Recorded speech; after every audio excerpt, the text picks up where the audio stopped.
মহাকাশ বিজ্ঞান চর্চায় দেশের তরুণদের আগ্রহ বাড়াতে অনুষ্ঠিত হল ২১তম East West University astro olympiad ২০২৬-এর জাতীয় চূড়ান্ত ও পর্ব এবং পুরস্কার বিতরণী অনুষ্ঠান।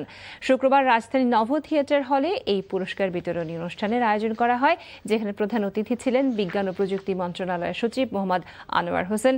বিশেষ অতিথি হিসেবে উপস্থিত ছিলেন সাবেক পররাষ্ট্র সচিব মাসুদ বিন মোমেন, বাংলাদেশ অ্যাস্ট্রোনমিক্যাল অ্যাসোসিয়েশনের চেয়ারম্যান মশহুরুল আমিন এবং ইস্ট ওয়েস্ট ইউনিভার্সিটির প্রো ভাইস চ্যান্সেলর অধ্যাপক ডক্টর মোহাম্মদ আশিক মোসাদ্দেক।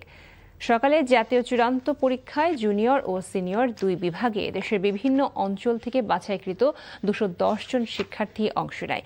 পরীক্ষা শেষে প্রতিযোগীরা জাতীয় বিজ্ঞান ও প্রযুক্তি জাদুঘরের নভ থিয়েটারের প্ল্যানেটেরিয়ামে দুটি বিশেষ শো অনুষ্ঠিত হয়।